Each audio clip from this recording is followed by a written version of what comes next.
This episode of Hobie is sponsored by Ho Jeff. Save 25% with promo code HobiePod.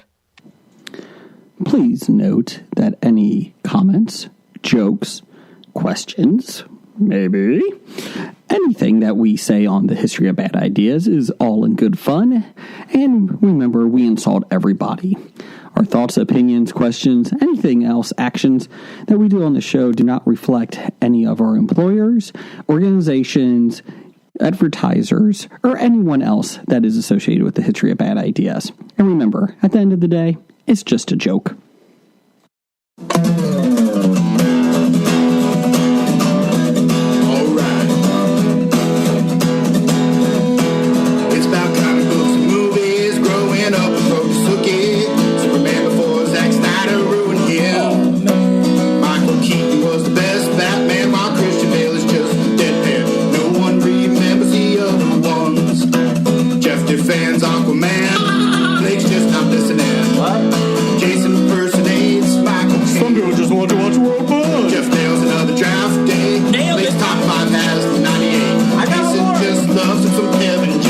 Kevin James. It's the history of bad. It's bad. It's the history of bad. So bad. It's the history of bad ideas. It's the history of bad. Oh yeah. It's the history of bad. It's the history of bad ideas. Podcast. Welcome to the History of Bad Ideas, episode number 482. I'm Jason. I'm Jeff. I'm Blake. I'm Jim. And I'm Brian. And we have film critic to the stars with us, Scab Jeff. Welcome, Scab. Thank you. Happy to be here. That's right. So you're going to be sitting with us for some Oscar talk today. I've seen all of them but one. How many movies is that? Films? I think it's like 130, 140 or something. Oh, now some of them are shorts. Documentary shorts. 15 of them are shorts. There's 5 animated shorts, 5 live action, 5 documentary. Okay. Do you feel Turning Red was screwed out of Best Picture nominee?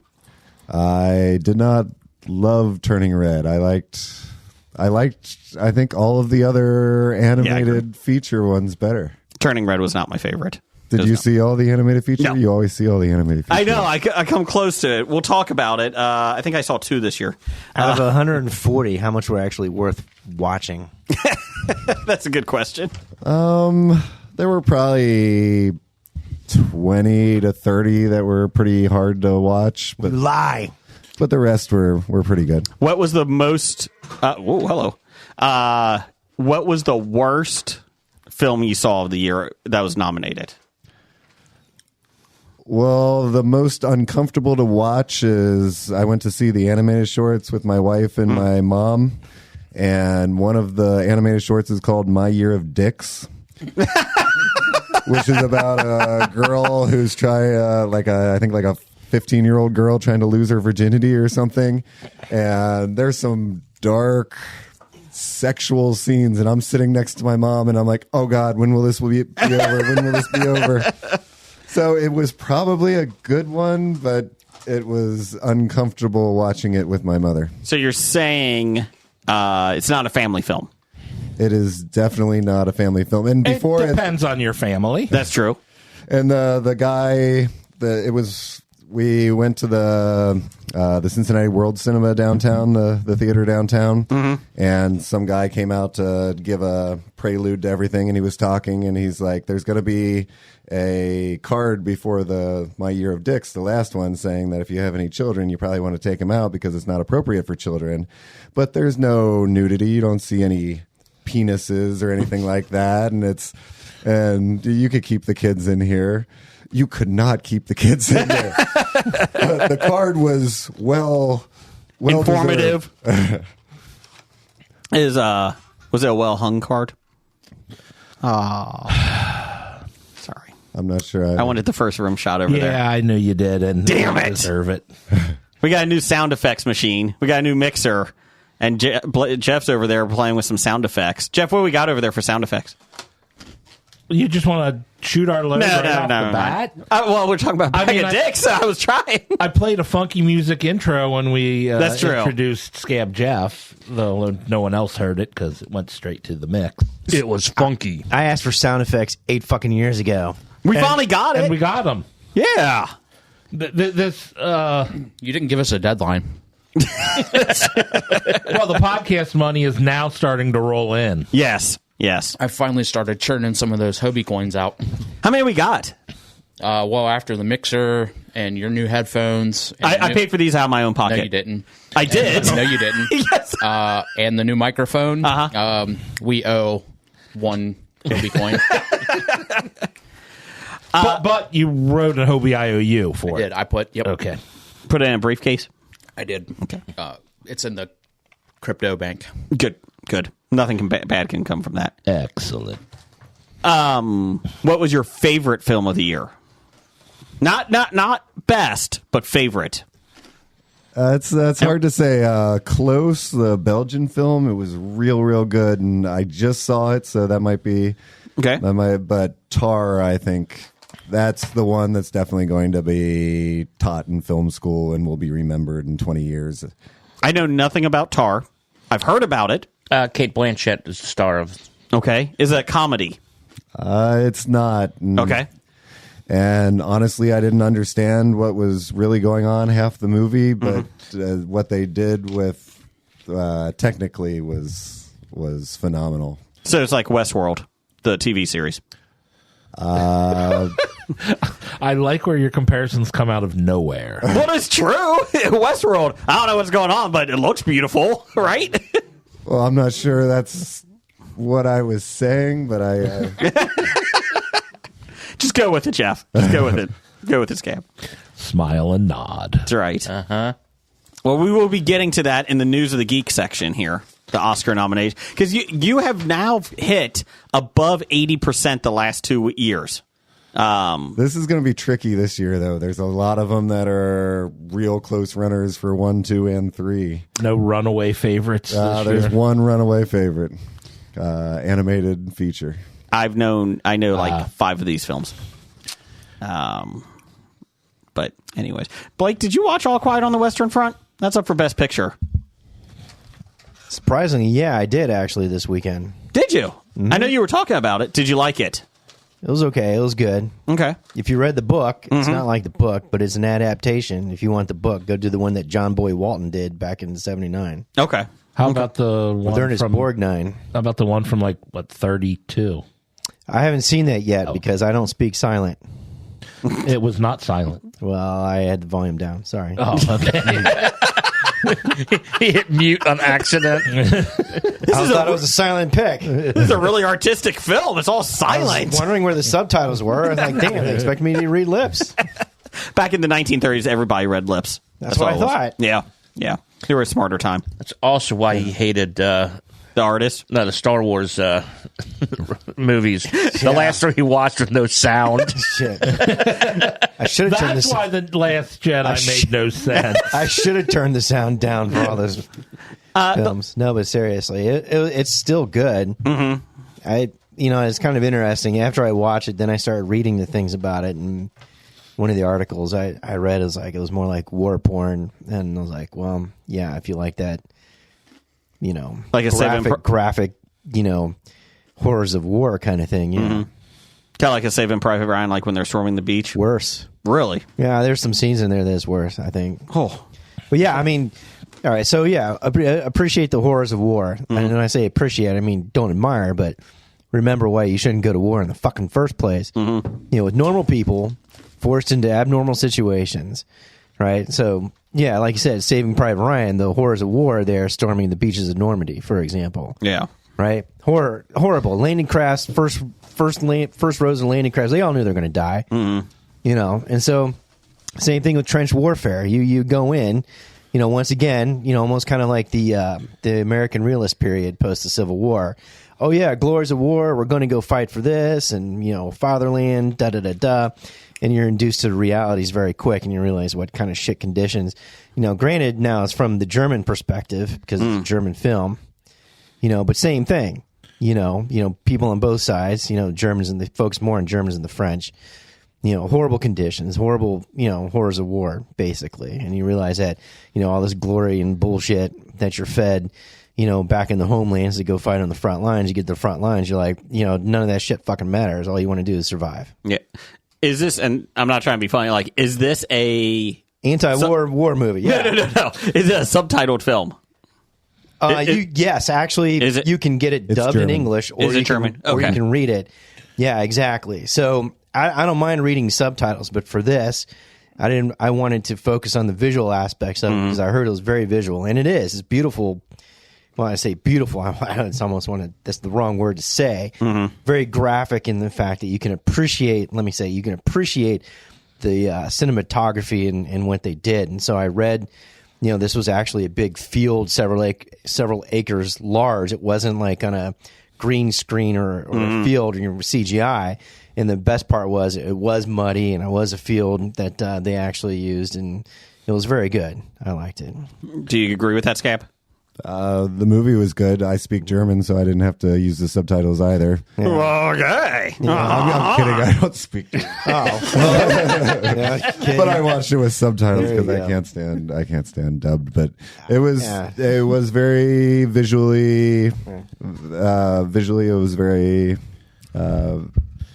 very good. Yes. So, better World War I film, that or 1917? 1917 was better. Okay, that or Wonder Woman? All Quiet on the Western Front. Close, though. It was a close second. All of those are way better than War Horse, though. Oh, that fucking movie. So fucking Spielberg. I don't know. I would almost say that this was better than 1917.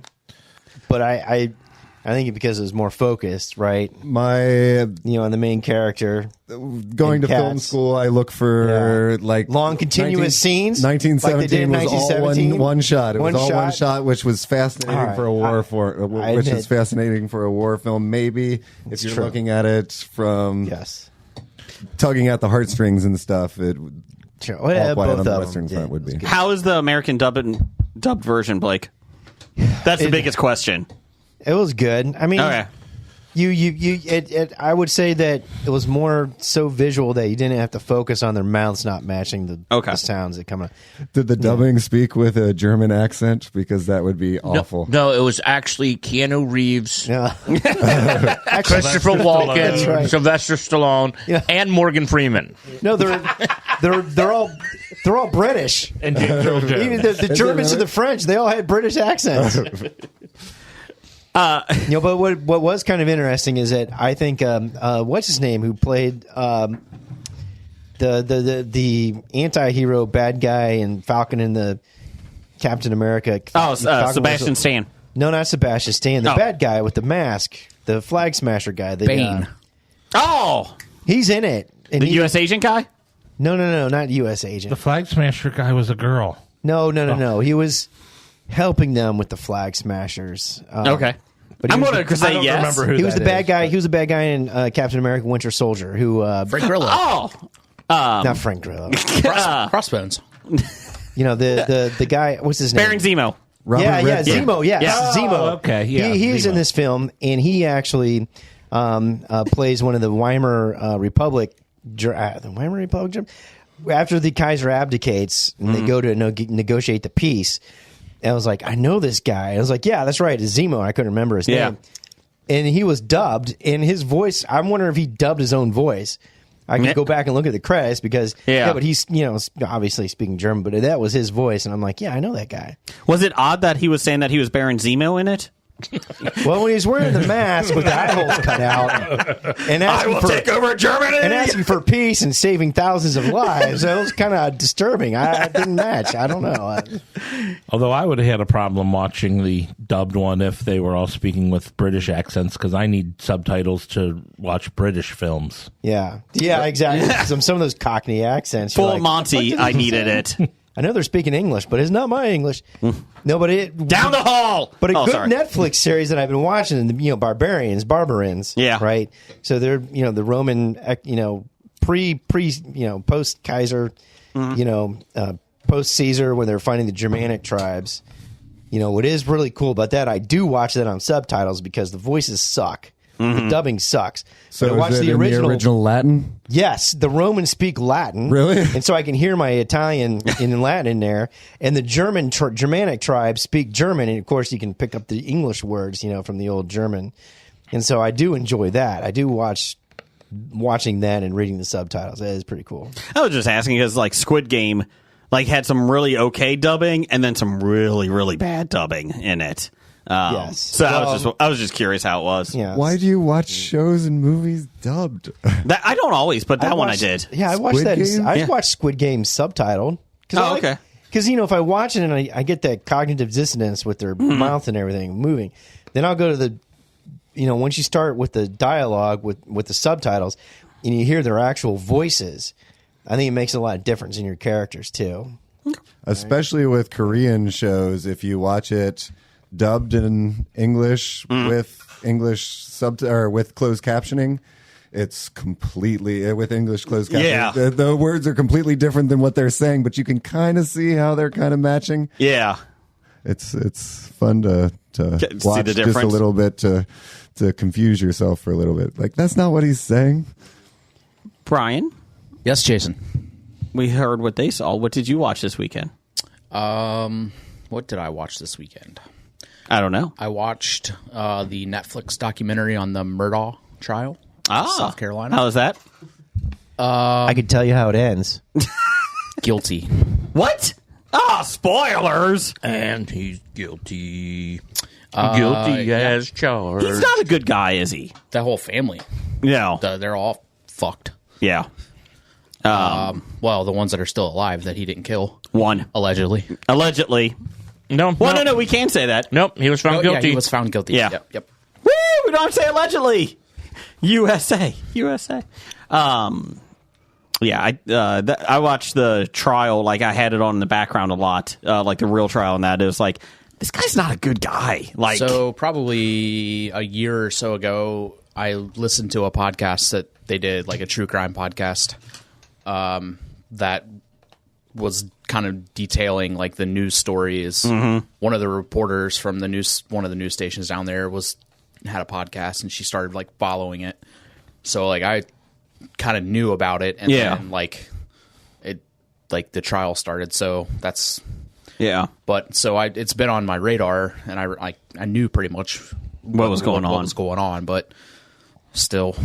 I do have a question because, you know, originally I had no idea what the hell these trials were about. You guys enlightened me, right? Yeah, last week. So I was listening to another podcast, Breaking Points, and they talked about this today, and they said it was very disconcerting in the fact, you know, in the rule of law, right? I mean, you know, in the realm of, you know, innocence and guilt and et cetera, that almost all of the evidence that they had collected on him was all cell phone evidence that they pieced together using his cell phone, his son's cell phone, even his wife's cell phone, and everything like that, so that there was no actual, you know, firsthand witnesses, no confession, anything like that. All they did was use cell phone data to place them at certain places and times, and use GPS data and et cetera, which is not 100% reliable. No. But that video that his son took it was all technologically circumstantial evidence. And now, so I didn't see the documentary, and I only know from what you guys you know educated me and what I heard today on that other podcast. So is that accurate? They didn't have anything, no visual, no whatever. It's all basically his cell phone was here, his cell phone was there, and then his cell phone went to this location, which was supposedly his alibi. And then after the alibi location, So they did get the bullets. They pretty much confirmed that they came from his guns, his two guns. That pretty much, I think, that did not help his case, obviously. So that was the physical evidence that they had. Okay, now they fired his guns. Now were gunpowder samples taken from his hands? That was the issue. They did not. I don't think they did. That's a big deal. Right? Well, the other question is too that I don't think they ever found his guns. I think they never. Well, okay. Yeah, I think they hid. Somebody took them. Either I think it was like his brother or like somebody else. Yeah, is seen like removing them from the house. Yeah. Shortly after. Yeah, and that they haven't been recovered. Good news is that guy's never getting out ever. No. It's like when you piece like the Netflix thing, so it like they started where his kid hit with the boat accident. Mm-hmm.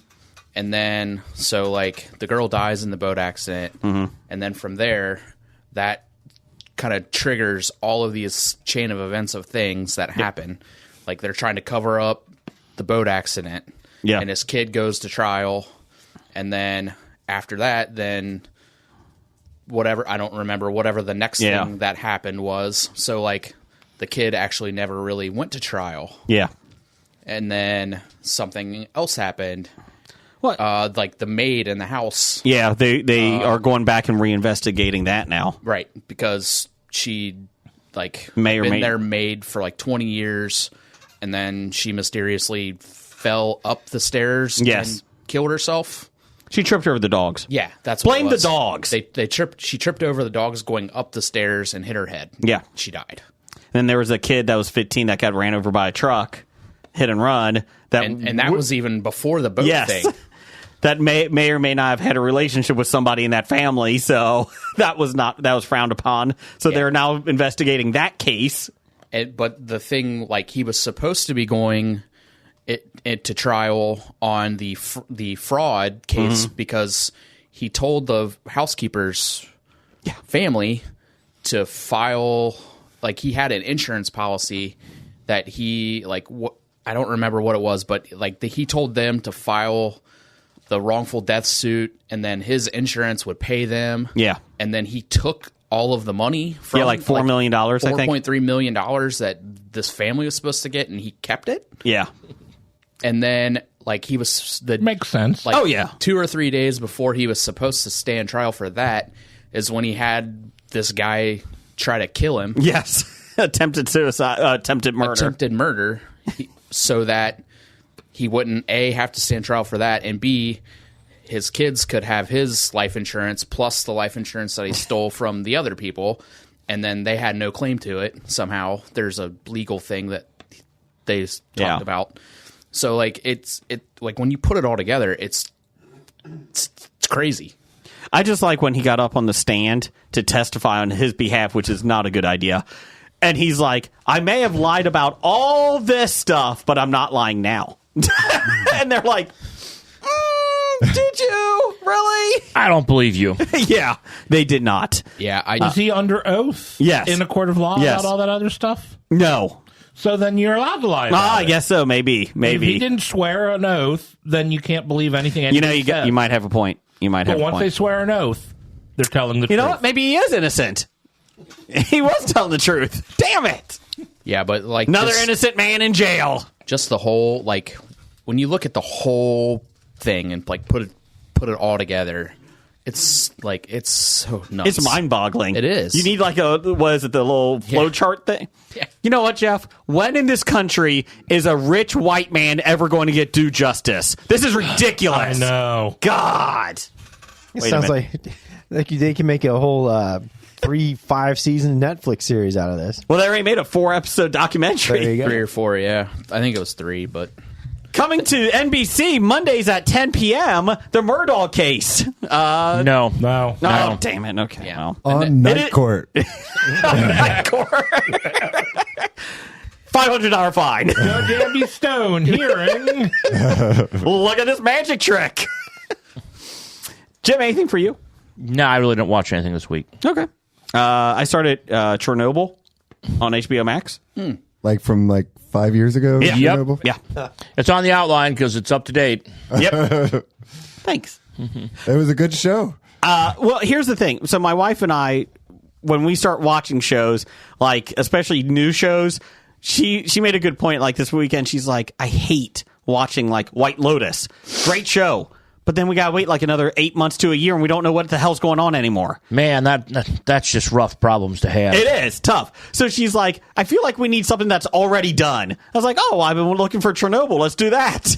It was like 3 years ago. Okay, shut up, Jeff. Okay, it wasn't 5. How about Jessica Jones? That seemed a little longer, right? I finished it. No, you didn't. I finished episode 5.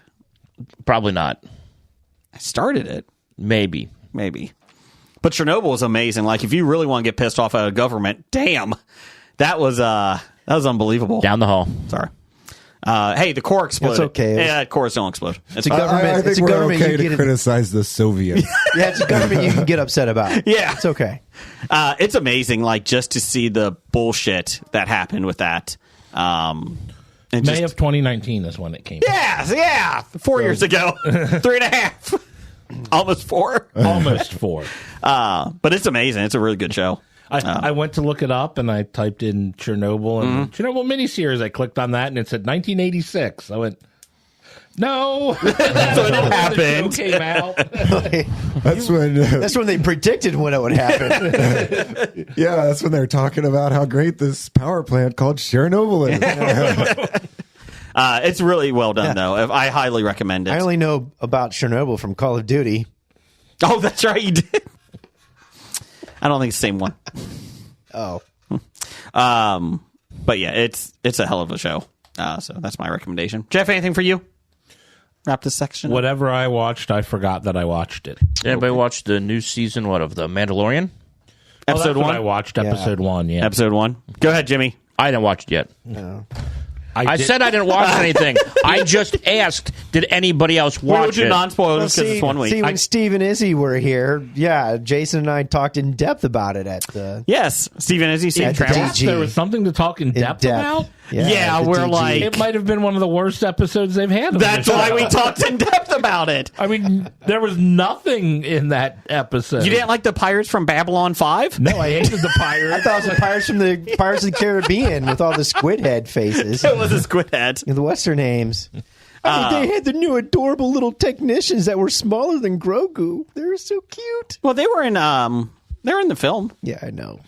I like Grogu hugging them. That was kind of cute. All right, now was he hugging them because he thought they were cute, or was he trying to eat them? I was hoping that he was eating them. And he's not allowed to eat things anymore because that was a big backlash of him eating those eggs. Eating the frog eggs? Yeah. Yeah. That's just not right. He's killing an endangered species. The species does not exist. This is all fake. None of this is real. What does William Shatner say in the Saturday Night Live sketch? All of you need to get a life. Have you ever kissed a girl? Move out of your parents' basement. I like how he came back and apologized because the guy that ran the convention was like, was showing him his contract. Like, yeah, you need to look at this. Oh, that was the evil Kirk from episode 25. The Enemy Within. Yeah. Like I said, Mandalorian, I love Star Wars, but I'm like, what the hell is the point of this episode? Bo-Katan looks pretty lazy. I mean, of course, she's got that big Papasan throne to lay on. Hey, all day. This is where we drink. Yeah. It's a school now. Well, we're drinking here. There's a bar right down the street, but we're drinking in the school. How about you drink in my mayor's office? Yeah. No, we're drinking here. This is the dumbest conversation I've ever seen. What are we doing here? I yearn for the day where I can have so little amount of things going on in my life that I could be mad on the internet about a fictional endangered species going away. They killed her family. He almost killed the whole species, Brian. You don't understand. You're right. I do not. I don't understand it. I forgot about that outrage. Yeah, you can get mad at that, but you can abort any baby you want to in this country. Hey, down the hall! No, actually, no, you can't anymore. They repealed that. Down the hall.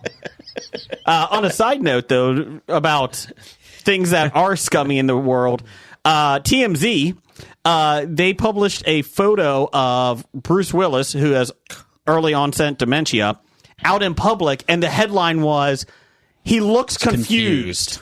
Well, no shit, Sherlock. He has dementia.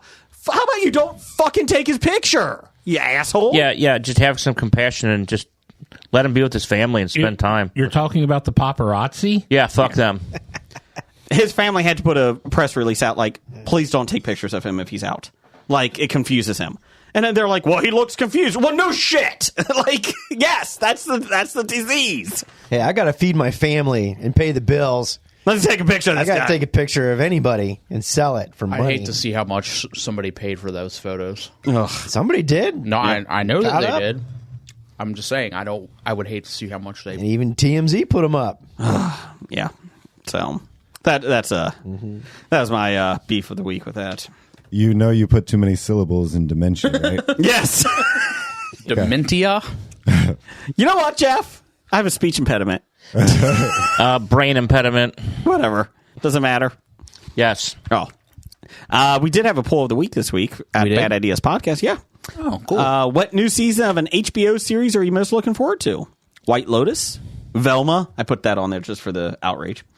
House of the Dragon, and Curb Your Enthusiasm. Put that on there for Blake. I voted for Velma. Yay. In last place, White Lotus with 15%. Nobody's looking forward to it. Not as much as the other one. Well, because the season just ended. Yeah. Isn't that when you really want to see the next season, though? Well, they're anthologies. It's not a. Oh, okay. They have like one or two recurring characters. I Yeah. think they said Connie Britton might be coming back for this one. Oh, not Connie Britton. Ooh, that might go on my top 5 this week. Hey. Stay on target. In third place, Curb Your Enthusiasm with 20%. And winning 38 to 27%, House of the Dragon beating out Velma. Velma Damn came it. in second. Because it's a quality show. No. Social media told me it's not. My vote counted. House of the Dragon? Yeah. Hey, look at that. I voted for House of the Dragon, too. I didn't even finish the first season. The sequel? Yes, House of the Dragon 2. Electric Boogaloo. Scab, what do you pick? I'd pick House of the Dragon. Okay. I have a question. Yes. Velma. On the coattails of Riverdale? No. No? Not Are at you all. sure? Yeah. Taking a beloved cartoon and then throwing some weird fucked up shit, on top of To it, making be it for fair. several seasons and doing the same thing with another beloved cartoon and Is Riverdale or is making it Archie different and beloved? fucked up. But to be fair, she wanted to make the show, and HBO Max told you, make it about Scooby-Doo. And she's like, okay. Yeah. She did not have, she wrote a script and they're like, Yeah. put the Scooby-Doo characters in. Because we have this Because you got property. this Riverdale success. You Hey, wanna last season coming up. capture that. Thank That's goodness. still on. Yes. Oh, It's God. still on. Yeah, I saw the new season was coming up, and I didn't realize it was still on. I thought it was Stop off the watching air. Riverdale. Oh, they are. This is it. So I picked up a Conversation Heart because we have those, and I have to read one every week. And Yeah. I think it says happy, but it could be hungry. It's probably hungry. Maybe it says hoppy for Easter. Oh. Maybe Or they're hoppy because that IPA that you so enjoy drinking. Yeah, I doubt it says hoppy. Maybe. The one I picked up, Harpy? Maybe it says harpy. the one I picked up said puppy love. Oh. I think that's illegal. Oh, God. You went there. We are in Indiana. Speaking of going there, Cincinnati Comic Expo, September 22nd through the 24th. You should go there. Get your tickets now at CincinnatiComicExpo.com. Jim, who did they announce today? Would that be Shenik Fan? Yes. Ming-Na Wen. There you go. She, along with Christina Ricci, is going to be there. Jim Lee is going to be there. Brad Pitt is going to be there. No, that one's not official. Oh, sorry, that one's not official. And Hobie will be there, too. So get your tickets, CincinnatiComicExpo.com. And September 22nd through 24th at the Duke Energy Convention Is Center. Gina Carano going to be there? Maybe as a guest, as a person that bought a ticket. Maybe. I'm not sure. Is William Shatner coming back? I don't know. Because he could be visiting his horse farm that weekend in northern Kentucky. He could. And pop up so he can drive, Maybe Data. Data? yeah. Brent Spiner. Yeah. Maybe he's there. I'm hoping Jodie Benson comes back. She's always fun. She is a good guest. Jodie Benson. Maybe Katie Cassidy will show up. No. So moving on. William's going to drive Andrew's little cart around all over the place. That's what I think he's going to do. You're going to steal that this He's year. not going to sign anything or do any panels. No. He's just going to drive around and knock Just people going to show over. up. Yeah, exactly. This is my favorite card. like he did last year. William Shatner coming through. He'll leave Andrew standing there next to the green room. Where's your horn sound effect? Come on! I don't have a horn sound effect. Oh, damn it. Now she won't come on the show. Okay, let's do some listener I feedback. saw a flashing button. All right, time for the bomb listener feedback, sponsored by Scab Jeff at the Oscars. We always start off with this one guy, Scab Jeff. Ape hands. He can't give himself a nickname. Yay! Number one fan? Big D. Formerly known as Chili Billy. the Postman. Dad. Oh, I thought you were forgetting that, Brian. Sorry. What No. have I ever forgotten that? I'm sorry. He waits for the end. Sorry. Shut up, Jason. Sorry, it's just Doug. He always delivers thrice. Oh. Says Sunny D has a vodka seltzer out now. What Sonny would be D the be worst Doug's new beverage nickname? to mix with alcohol? Sonny Doug. Change approved. Trademark. Sorry, Blake. I just had to put that in there. It's all right. Sunny D. I should have realized that the ... was for me to pause for funny inserts.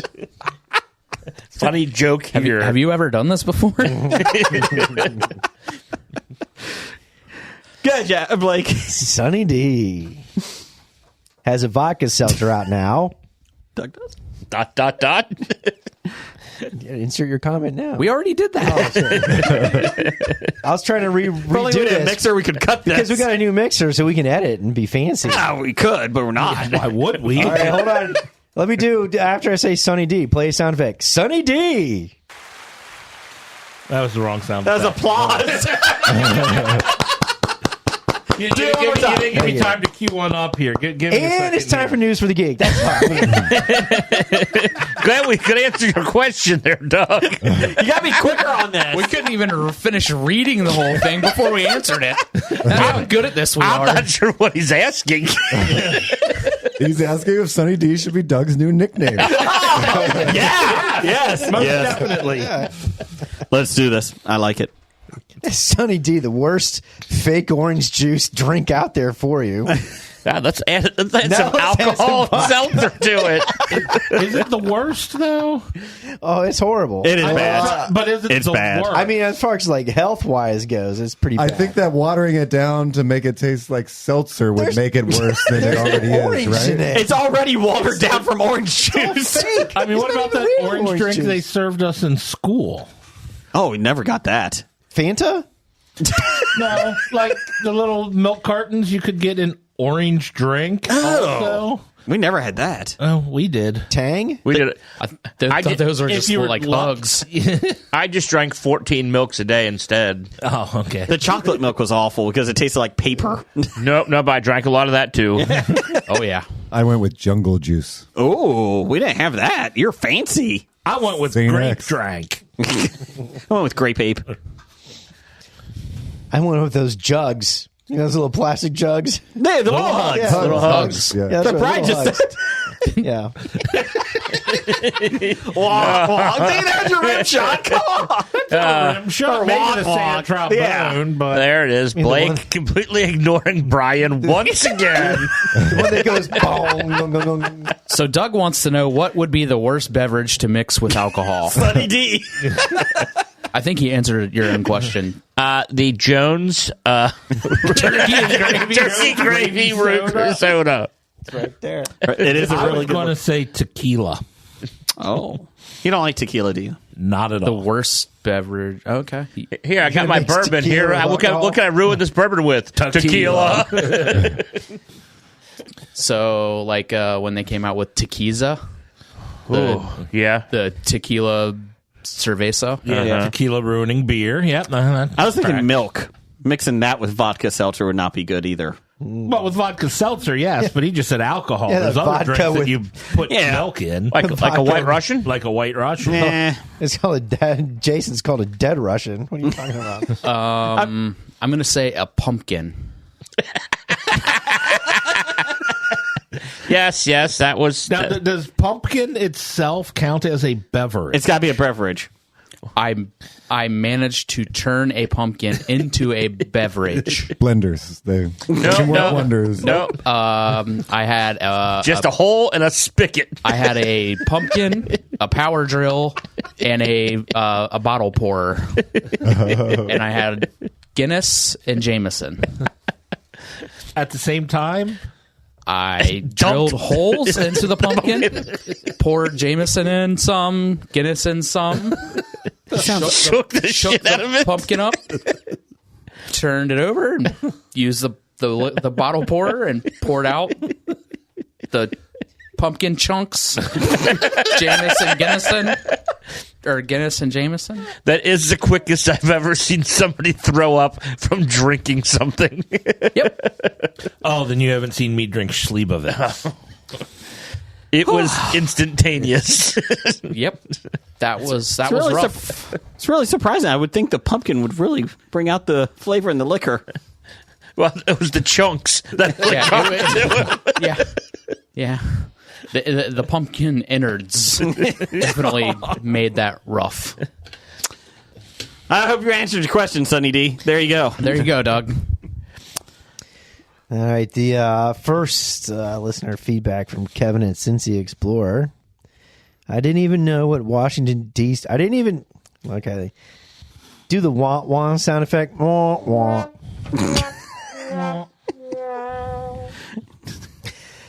I didn't even know that Washington D.C. had an XFL team until Hobie tweeted about it. Fuck yeah! Are there Hobie's any on top of things. semi-professional or professional sports leagues or sports teams that you didn't know existed in your hometown? Rugby. We have a semi-professional rugby team in Cincinnati. Yeah. Did not know that. No, I knew that because they drink at Haps after all their matches. Oh. The only reason Yes, I knew they that is do. because somebody played on it. Oh, yeah, I guess that would have helped. They have a couple of teams, but it was the Cincinnati Celts. Was one. I did not know that, though. Jeff, anything for you, Scap? I didn't know that any of the. Today I learned that those that you just said existed. But would you want your tour guide in your city not to know that they had these semi-professional teams that you might want to go watch? Kevin. Come on. Isn't that the Cincy Explorer responsibility? Well, Cincy Explorer Is now DC Explorer. currently living in DC. Has Yes. he changed his His handle, yeah, and he has you not. haven't changed it? Yeah, or, I mean, and the intern hasn't I changed guess it the yet? intern has not changed it. Let me fact check that. Good job, Brian. Hey, we have an application for a new intern. We do. If anybody- Intern fax machine has let us down recently. Yeah, if you would like to be an intern, go ahead and send us a resume at Bad Ideas Podcast on Twitter, because that's where you get all your good jobs from. Yeah. That and Craigslist. So to be fair, Jason and I did do an interview. We did. This week, but we are concerned about labor laws. Yeah, Jeannie's daughter is not interested, but we're trying to make her interested as an intern. So we'll see. By we interviewed her, it means you berated her to Yes. take the position? Yes. Yeah, pretty much. Yeah. so Kevin's handle is no longer Cincy Explorer. Oh, what is it? It's just his name, Kevin Brigger. Oh, okay. At Kevin Brigger. Okay. So all this time, I feel like God damn it, fax machine. Damn it. You're I'm gonna- fired. I'm gonna Scab, you want to be an intern here? I'm going to office space that thing. Sounds like too much work. We pay you. Brian's in charge of the fees over here. What do we pay? IOUs. Oh, What Jeff said. there you go. What else you got, Blake? Yeah, from B Rad of the Cinema Guys. Since I was nominated but lost the Canadian of the Year floppy, what advice does Scab Jeff for coping with losing so many floppy nominations? What I guess advice what do you have? advice he has for him. Yeah. How should he handle his loss? Well, I too have lost Canadian of the Year, and that's the hardest. That's definitely the hardest one to lose. But really, when you're alone, you can cry and nobody judges you for it. So if you do that a lot, it kind of gets it all out, and then you can kind of pretend that life's okay. Does it make you feel better that your wife has won? Two of them. It does not. Oh. And she's won 2 Oscar trophies too. Wow. And, we got 2 over there. And you guys have won. I've never won an Oscar trophy. There's two over there. Have, Well, have neither you have have I, you if it started makes you cutting feel any yourself, better. Jeff? What? Have you started cutting yourself because of all this stuff that's been building up? Yeah. It's accidental. I was. I was making dinner, but No, I have cats. Well, all his grief has been causing him to go bald. That's why he's wearing a hat in the studio. Jeff, No, I have a full head of. Oh wait, no, I don't. I forgot. Scab, my toupee. blink twice if you're okay. Damn it. no blinks at all. Damn it. He is staring daggers at you. What else you got? It is really brutal to lose him though. So Especially when you don't vote for yourself. Well, can you really say you lost it if you never had it to begin with? Or had a chance. He had a chance. He had plenty of chances. It's true. I nominate It him was an every honor year. being nominated. Did it feel bad that your book, Titanic, the true story, Zombies, the true story of the Titanic, lost in the category about the floppy for the book about zombies on a ship to Gotham? Did that feel bad? I'm okay with Okay. literary criticism. Okay. Gotham was a good movie, TV show. I think it might still hold the record for most floppies won. Gotham, Yep. it's up there. Well, Jeff holds the record for most floppies lost. He's a Susan Lucci of Hobie, so that's good. But she eventually won one. She got her daytime Emmy. So Well, when we were going to end our series, Well- our show, Well, he may win. If we're still going and we can award it to you posthumously, He still would lose out. Well, I could get the stupidest death one. Worsley, he's going to get a Worsley Award. Well, we did buy a new mixer. I guess we're going to be doing this for another 480 episodes, We're going to 1,000. at least. So Yeah. we had this question a couple weeks ago. What would you want your last words to be, especially if you're going to win a Worsley? Ooh, that makes it even better when you're adding the Worsley part to it. I have nothing prepared for that. Think about that. Like Think about hold my beer. no, that was his answer. I have nothing prepared for that.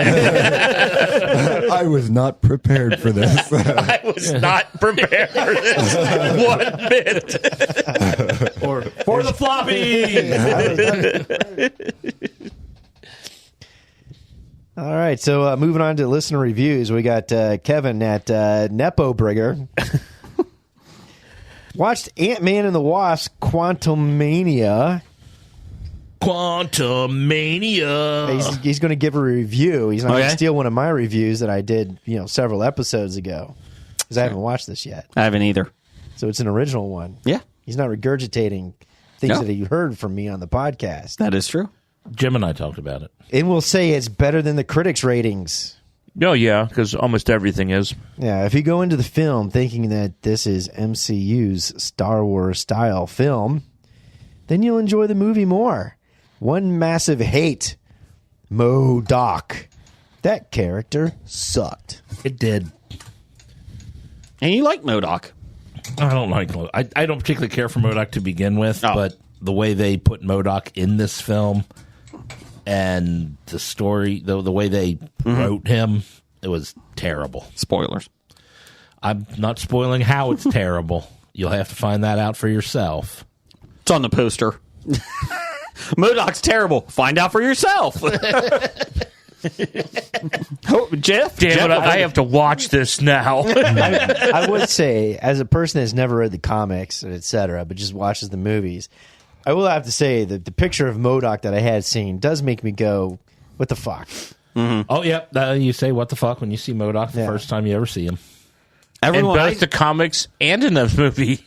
Yeah, every the movie does an accurate portrayal of what he looks like. every picture I see online is the Michael Jordan crying as MODOK. I don't see the real one yet. Is Jordan in it? Michael B. Jordan? No, Damn Michael it. Jordan. Spoiler, Yeah, he's got tears coming spoiler, out. Jason. Sorry, my bad. That's what I see online, and it's never wrong. Yeah, the internet never lies. No. Brian, endangered species, alien. Fake ones. Fake endangered. But it's killing them. But good, they deserve to die. Wow. Well, I have no problem if your species is as dumb as that species was, it should die out. Jim? I'd like to see a crossover. Grogu eats an alien egg and then it bursts out of his chest. That's how Grogu dies. Jim, that's somebody's CGI family there. You be nice to them. Nope. I have golf season coming up. I need to say enough stuff to get me suspended. Oh, that's right. That's right. Are you in the Live Tour or whatever that is now? L5V910? I joined the Live Tour. They agreed to pay me $200,000, and then somebody else joined, and I got cut and never saw a dime. Ugh. Damn it. And then they bought the WWE. So you got a future as a wrestler now. Oh, maybe. Yeah. Was that, what's her name, Greska's husband? He made the cut you out? Dustin Johnson made it ahead of me. That's right. Made it ahead of you, and he's got Paulina. Uh-huh. Is Greg Norman still in charge over there? Of course. Oh, okay. I have no idea, He was. to tell you the truth. But then he almost punched somebody, so I don't know. I don't watch golf. So, according to the ratings, nobody's watching the Live Golf either on CW Network.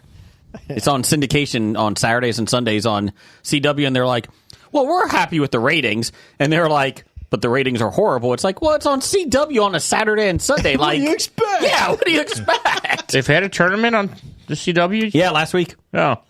Saudi Arabia, the group from Saudi Arabia that owns it, they're paying CW to broadcast it. Oh, yeah. Nice. Yeah.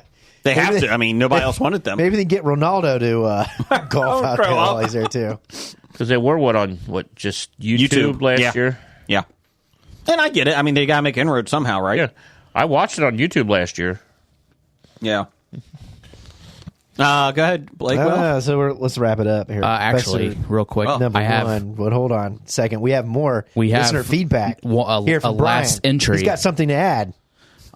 Dr. Dana wanted to know, why is it that every week you are trying to give away her job at the Comic Expo? Who am I trying to do that to? You keep telling people that they can run the line. Oh, no. Dr. Dana's in charge of that. Well, you need to stop telling people they can do it then. They can volunteer and help us, but Dr. Dana's in charge of the line. I apologize. Well, Dr. Dana is actually, missing out because she needs to be in top physical condition to run that line against those thousands of unruly fans, and she hasn't been going to the gym lately. She's only been running 17 miles. She's getting a lot of cardio in, not doing a ton of weight training right now. To be fair, you probably need more cardio for the expo than you do weight training. Well, that depends. I don't know. There's a lot of big fat guys who come in there and try and cut in line. That's true. And Dr. Dana doesn't What's wrong with me trying to cut in line? You wait your turn, Jeff. Hold on. She may be able to get there first, but she has to hold him back. That's a requirement. She beats him to the front of the line easily because they're winded after 8 steps. Exactly. Leave Jeff alone. Jeff's good for 12 steps. Sorry. I am. Oh, the 12-step program you joined last week. I can't join a 12-step program. I don't believe in step 2. What's step 2? The belief in a higher power. Oh, okay. Well, down the hall, that's on our next podcast on the Hobie Network, Sermon. Check it out. When is Kenneth Copeland's podcast dropping on that network? Next week. We'll get next week. Can't wait. He's got to fly his private plane here. Yeah. Blake, what else you got? I can just picture Kenneth Copeland showing up at Jason's house to film to tape a podcast, and Jason just like, give me the hose. let's see if we can make this happen, Brian. Just blow him away if he comes in. He blew COVID away.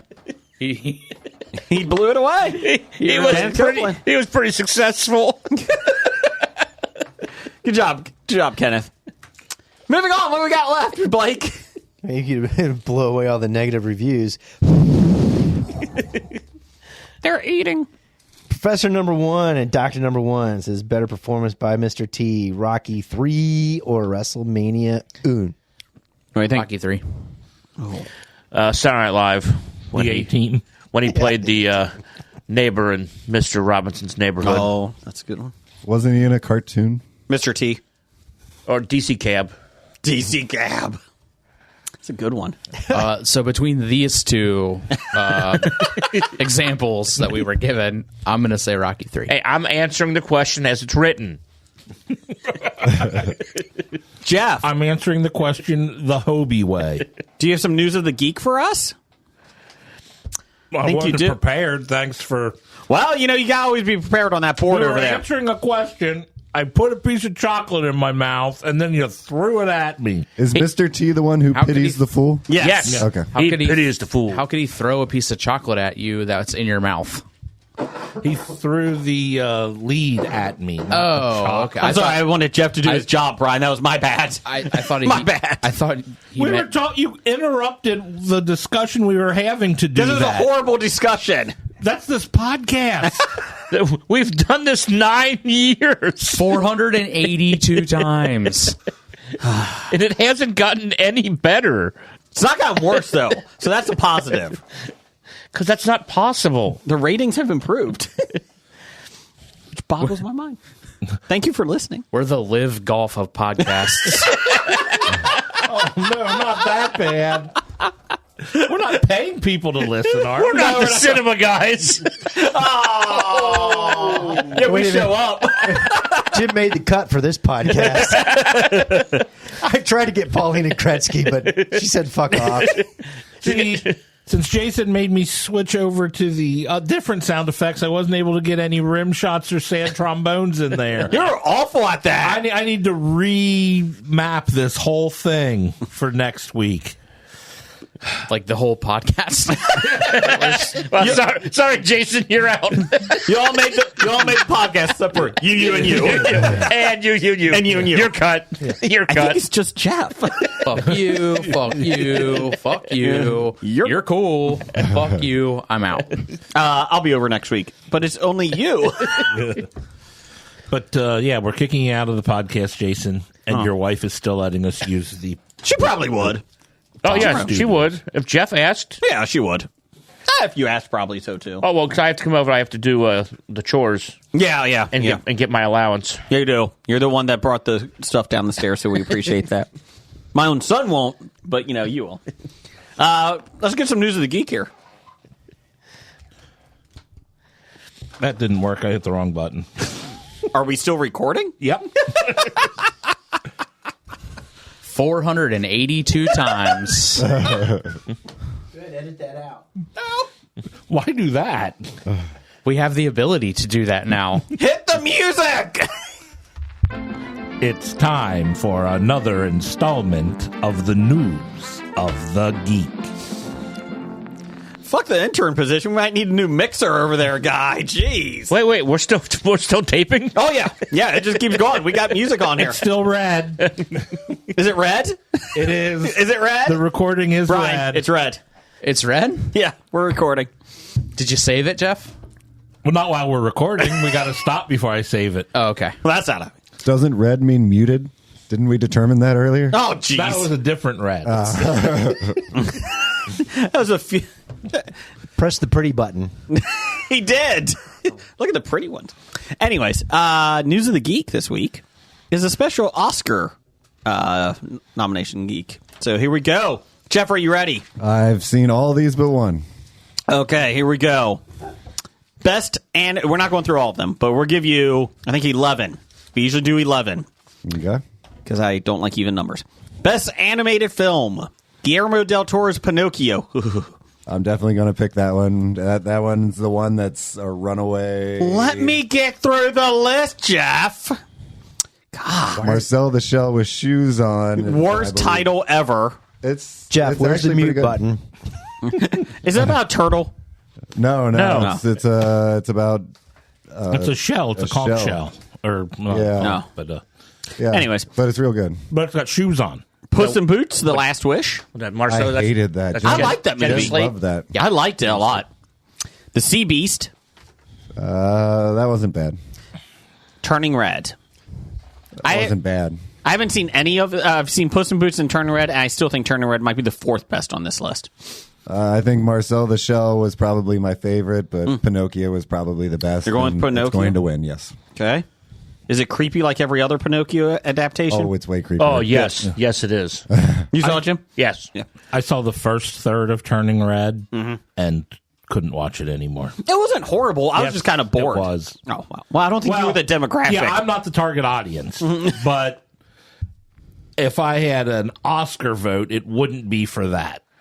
So, where's Marcel the Shell? Is that streaming anywhere? I believe it's on Amazon Prime, Okay. and it may be streaming for free. Amazon Prime has a lot But of it's shows possible up we there. had to pay for it. Best visual effects. All Quiet on the Western Front. Oh, we talked about that already. Avatar, The Way of Shit. Stop watching Avatar. The Batman, I am the Batman. Black Panther, Wakanda Forever. And Top Gun, Maverick. This one could go to Top Gun or Avatar, but I'm going to go Avatar. I think they want to throw Cameron one, and I think this is where they'll do it. Okay. I'm going to go, so you're going Avatar? Yeah. Okay. I'm going to go Top Gun on this one. Let's say the Batman. The Batman. It's too dark. I'm not going I think Hollywood's getting sick of the superhero thing, or at least the Oscar Hollywood is getting sick of the superhero things. I'm not going They'll to give it to Black Panther for actress, but I don't think any other superhero. I'm not going to give him my votes because I don't want to spoil them and have Jeff steal them so he can win the Oscar Sunday. trophy at his party. Best documentary feature film. All That Breathes. All It's going to the be Navalny. You probably don't need to read through them. all the Beauty and Bloodshed. Fire of Love. A House Made of Splinters. That would be painful. A House Made of Splinters is probably the best of them, and that's the longest shot. And Navalny. Navalny. There you go. And it's about the Russian guy who was running against Putin, and then Putin tried to kill him, and then he was trying to go back into the country. But he was a Nazi. Like, literally, he was a Nazi. And they just kind of throw that out there like, yeah, there's good people on both sides type of thing. But You he got was Putin literally and a speaking to Nazi. skinheads who were doing the Sig Hail thing. And, like, up there, and he kind of did it, and then his Advisor? sidekick was like, you probably shouldn't do that. I'm like, wait a second. So this guy who we've been kind of rooting for this whole time is a full-fledged Nazi? That was a twist. Didn't see that coming. I didn't. I was not prepared for this. You know it's bad when you're rooting for the Nazi over Putin. Or are you? I'm not sure. I'm not sure who you'd root for in that situation. Third party. Vote third party, Jim. I just thrown your vote away. I voted for Kodos. Don't blame me. So which one did you pick? I'm sorry. Navalny. Navalny's going to win. Okay. It's not the best, though. Best original screenplay. The Banshees of Inisherin. Everything, Everywhere, All at Once. The Fabelmans. Fuck that film. Tar and Triangle of Sadness. Have you seen the Fabelmans, Jason? No, I've seen the previews. That's all I need. I think Everything Everywhere All at Once is going to win, and it either deserves it or Banshees deserves it. Those two were both very well written. Best adapted screenplay. All Quiet on the Western Front. That was a book. Glass Onion, A Knives Out Mystery. Living. Top Gun, Maverick. And Women Talking. I'm going to say All Quiet on the Western Front. Women Talking is favored by far, but that was painful. That was one of the 20 Rough bad ones. Yeah. Okay. Wow. So I guess just because it's a character from another movie, it's adapted? Mm-hmm. Really? Wow. I'm like, that was an original script? What do you... Which one? Glass Onion. Glass Onion. Oh.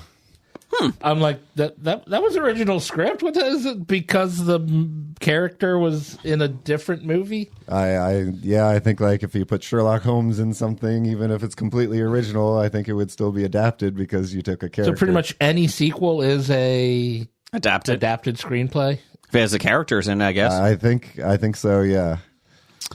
Let's see here. That's why Scream 6 is up for Best Adapted Screenplay this year. Angela, Best Supporting Actress. It wasn't even out yet. I know. Hey, it comes out Thursday. It beats the deadline, right? The deadline is December 31st. I don't know. I like this new rule. Best Supporting Actress, Angela Bassett. You can just stop there, right? Black Panther.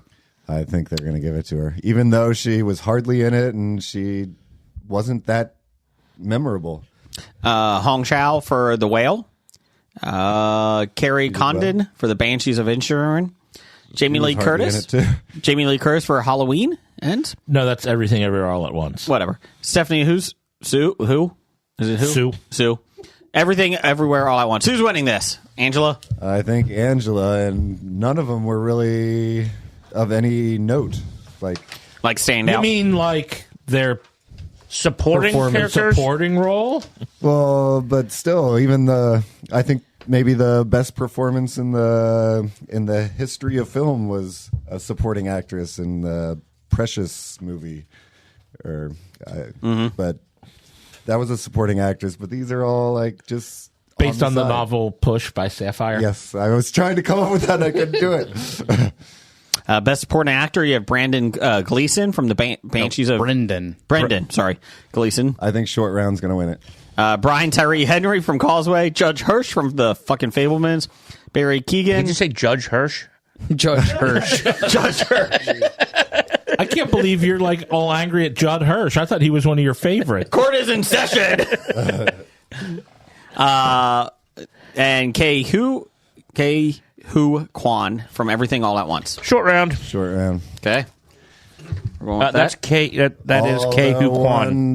One of them from was the Gleason one. One of the Brandon Gleeson? Yeah, he could win, but I think they're going to give it to Short Round. He was pretty good in Banshees.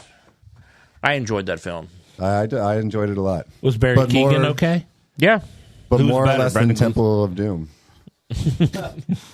but Brendan Gleeson was in Troy. Yep. He was in Troy. Brendan Gleeson was in a lot of things. Do we want to start listing them? Brad Pitt was in Troy. Thanks. He's coming to Cincinnati Comic Expo. No, he's not. Well, Brendan Gleeson was in Jeff's favorite movie he's never seen, Braveheart. Oh, you never saw Braveheart? I've never seen Braveheart. Oh, shocking. Was he the one in 12 Monkeys that spread the virus? Oh, was he? I don't know. So only we had I don't Allegedly. think it is, but Allegedly. it could have been. Now It that- was close it's enough. It's been a while since I've seen that, and now I'm trying to remember. No, it wasn't. Somebody who looked like him. It wasn't him Okay. that spread the virus. He was let's really see good here. in Gangs of New York. He was. Welcome to the Brandon He, Gleeson he was Hour. good in Cold Mountain. Oh, yeah. Was Best he lead. in the Banshees of Inisherin? Yeah, I think he yeah, might have he been. Because it says it right here. He was in Bruges. Ah, Oh, yeah, that was a good one. I like that movie. Best He lead. was in the new Star Wars sequels. No, that's Oh, his wait, son. that was his son. Sorry. Jackie. Yes. Jackie. Best lead actress. Kate Blanchett for Tar. Anna de Armas for Blonde. Andrea Riseborough for To Leslie. No N in there. Is it now? Michelle Williams, the fucking Fablemans. Michelle Yeoh for Everything Everywhere All at Once. Kate Blanchett. Kate Blanchett. Michelle I Yeoh. think Michelle Yeoh is going to win, but I'm going to say Kate Blanchett You're going to say Kate Blanchett, because okay? she deserves it, because without her, it wouldn't have been as perfect a movie as it was. We got 3 left here. So are you upset with everybody else that Andrea Riseborough got nominated? Who's To Leslie. Leslie. No, she was probably the best job. She probably did it. Besides Kate Blanchett, she probably did the best job out of anybody. People It was a brutal. It's just another white woman getting nominated.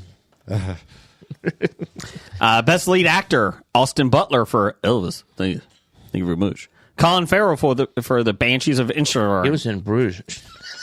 Brandon Fraser for He was in the Batman. Was he in the phone booth movie?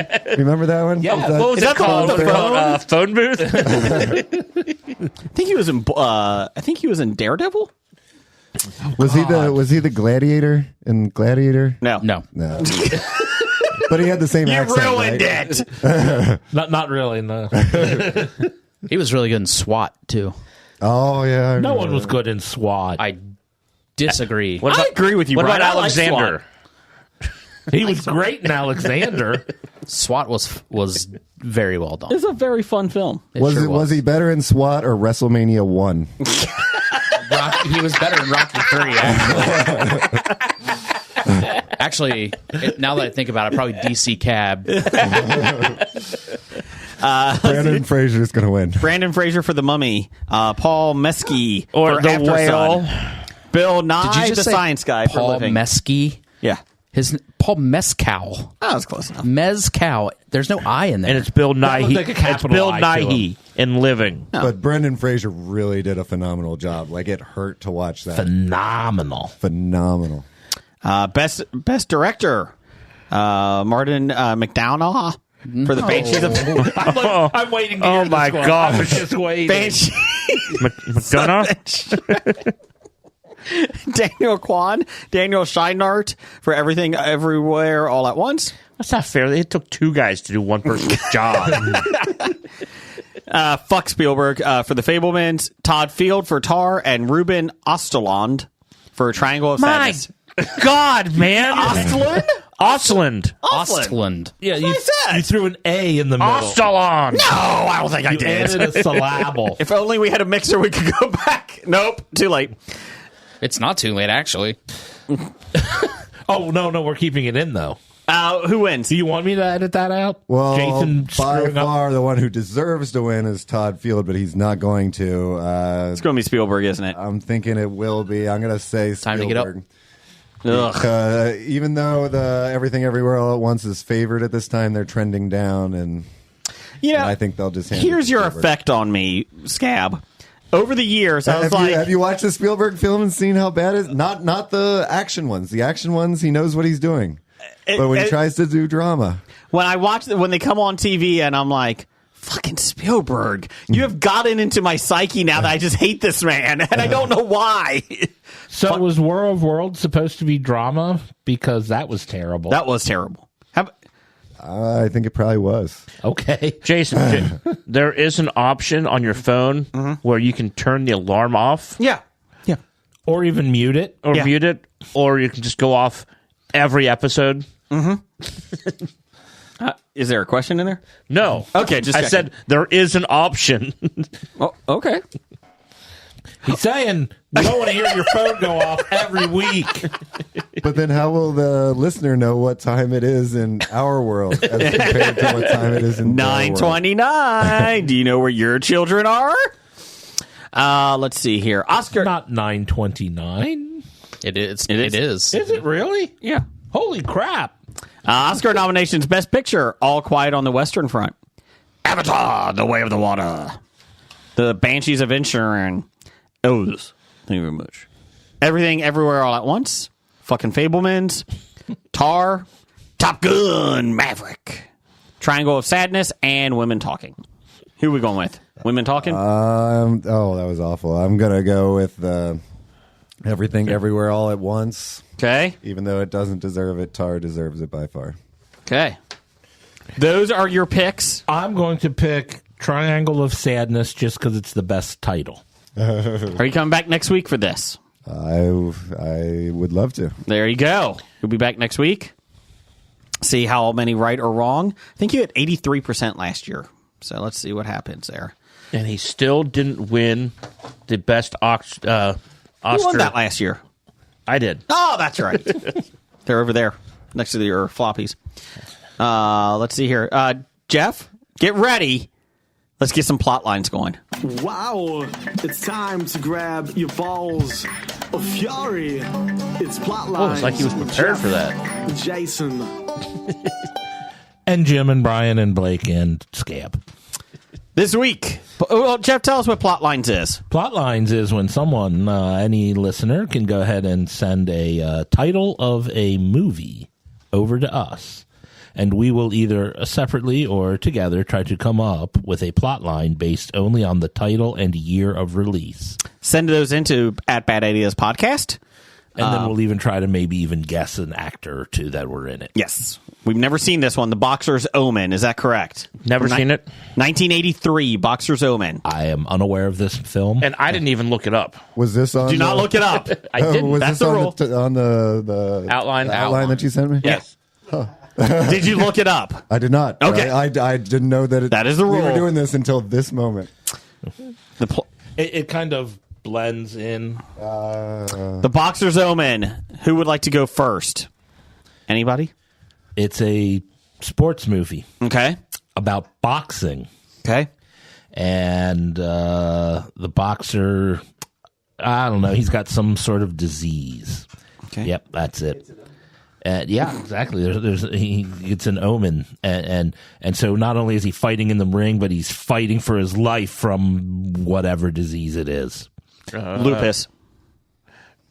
It's always lupus. It's probably lupus. Yes, it's always lupus. Who's it star? Let's see, 1983. It probably stars Peter Scolari. Ooh. Bosom Buddies not who I would pick as a boxer. I didn't say he was the boxer, but it's crazy enough to work. So I'm going to. This is the sequel to The Omen. Damien is now trying to find out what to do on his life. I'll let you know the sequel to The Omen is The Omen 2. This is the third Omen. That's the final conflict. This is the fourth Omen. This is where Air Bud gets into the Omen. It's a boxer dog instead of whatever kind of dog Air Bud was, and he's got like the Omen symbol printed on his fur. Oh, I'm good with it. I'm with you on this. I like it. He's going around cursing people as he goes around, and they all. But he's a boxer. He's a boxer dog. Yeah, the dog, the breed boxer. Okay, I gotcha. Not with the gloves. I know what you were picturing. I'm going the opposite way. So I'm going with a boxer dog that's actually a boxer, and he's gone up through the minor leagues of like cat fighting, and then so we've just left the Omen completely behind. Well, that's yours. We just jumped on the dog thing. Well, that's yours. Yours is cursing. I'm a boxer. My boxer is a boxer, and he has the big fight against a Doberman named Damien. Oh, I like it. I'm confident that Jeff's is closer than Jason's is. Nope, mine's correct. Mine's Jeff's. Both. Everybody named Jeff. Mine stars Bob Newhart and Robert Redford. Okay. Who does yours star? Benji. And Rin Tin Tin? Is that a I think it was dead. Yeah, he was probably dead by 83, but sure, why not? Okay, mine, it's about a boxer, because it'd be stupid to not be about a boxer. And it's just him finding his way and then getting the sign that it's time to quit. Because, again, he probably has some brain damage and everything. And it stars Eric Roberts. Ooh, I like it. Ooh, you're right. It does star. I'm sure now that it stars Eric Roberts. That sounds kind of like The Wrestler. But yes. So pretty much the wrestler just ripped it off. But I'm thinking I want to change mine now. The Because I'm wrestler thinking was a more like reboot. Hellraiser. He has the box, so somebody's got to make the box. So instead of being a dog, it's a person who makes boxes. And it's Donald Sutherland. Oh. Okay, Brian, do you have a... I looked it up. Oh. Because of the dogs and fighting cats and that bullshit. I had to look it up. Blake, do you have a guess? No, but I can imagine. No. A young Jeff Bezos works as a warehouse employee, boxing up items for shipment out for Blockbuster to their stores, and he realizes that one day, as he's loading up a box, he's looking at a red box and says, one day. Knows it. One day. Who plays Jeff Bezos? Stanley Tucci. A young Stanley Tucci with a hair wig. I like it. Was he bald in 1983? Stanley Tucci? Yeah. Jeff Bezos? No. Oh, okay. Brian, since you looked it up, cheater, what is it? While in Thailand to avenge his brother, who was crippled in a fight with a corrupt TIE fighter, TIE fighter! A man gets caught up in a web of fate, black magic, and Buddhism. So This when is he made the box, It's exactly Kickboxer. This is literally Kickboxer. It's a horror. Was Jean-Claude Van Damme in it? He was not. It is a horror film from Hong Kong. So this is before Kickboxer, so Kickboxer stole from this? Yes. Yep. Yes. Philip Ko, Xiao Yin Lin. I knew it. Damn it. Car Man Y, Lung Wei Wang, and Donald Sutherland and Eric Roberts. they were the executive producers. So to make a long story short, too late. Scab Jeff was right. Good job. He was technically the closest. If you got plot lines for us next week, send it to us. More obscure, the best. It was Thailand where he bought the box in Hellraiser, right? And it was a horror movie. Jeff? He is our film expert. Are you ready, Jeff, for box office news? I hit the wrong button again. That's not the right button. You got it. It's time for Box Office Bombs. I'll get used to this sometime. It's a big button! I need to Well, that's the problem. I got the buttons over here, but I got the touch screen over here, and I'm hitting the touch screen when I should be hitting the buttons. What's number one? I'll just have to redo this because I have to keep changing from screen to screen, so I got to figure out the ones I need more often and just put them all on once. Yeah. Are we taping this? Yes, we are. It's thrilling. It's thrilling, Jim. So DC Camp, huh? 482. But first one with this. Yeah, well. So, box office news from March 3rd through March 5th of 2023.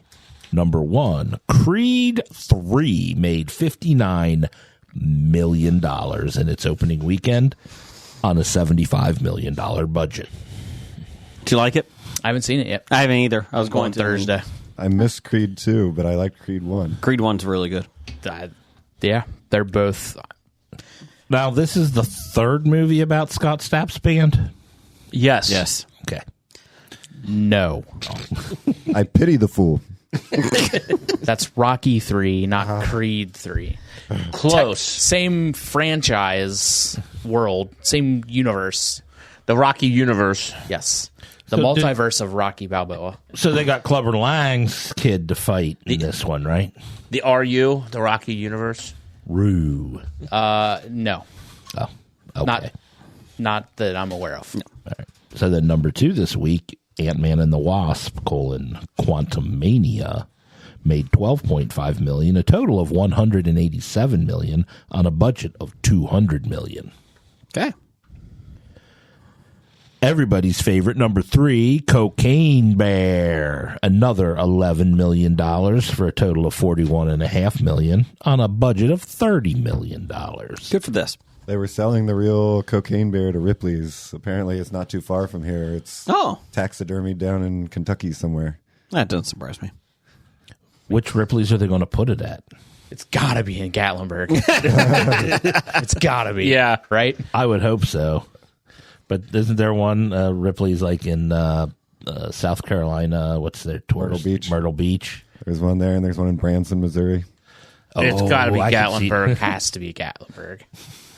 And we'll make sure to avoid that the next time they go down there. But if Cocaine Bear is in there, then we got to go see it. But hey, let's stay in a chalet and drink some beers. Yeah, that sounds amazing. Let's enjoy the beautiful, beautiful mountain view. Although they do have Trump stores. They've got a lot of Trump stores. Down the hall. Let's go. There's Trump stores down the hall? Yeah. Ooh. It's next to the Biden store, too. Number 4, we have Demon Slayer, to the Swordsmith Village. It made $10 million in its opening weekend on an unknown budget. Is that the Jesus movie that I keep hearing about? That's next. I think that'd be number 5, Jesus Revolution. It made $8.7 million, a total of $30.5 million on an unknown budget. Is that the Demon Slayer film I've been hearing about? No, that was Demon Slayer. Oh, okay. Sorry. So, Jesus Revolution, is that the anime film?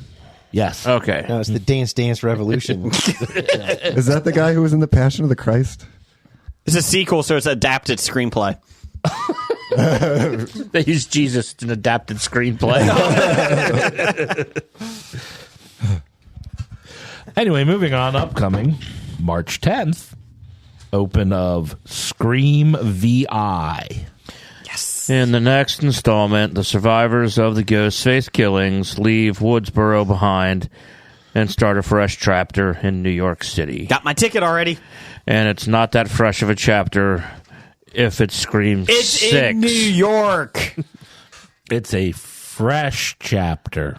Fresh. I got my ticket. I'm excited. Also, opening up this weekend. Everyone get ready. 65.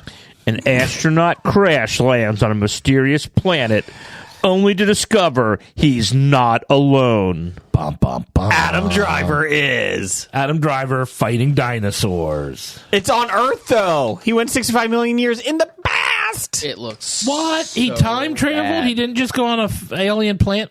Did you ruin the end for everybody? Is It's that in the twist? It's in the trailer. Is it? Yeah. Oh. Yes, it was in the trailer, and it looks so bad. So I want to see this, and my oldest son has come up to me. He's like, "Dad, you're really not going to go see this, are you?" Yeah, and I was like, the trailer came on, like, that looks great. It's like, no, it doesn't. And I like Adam Driver. "This looks amazing."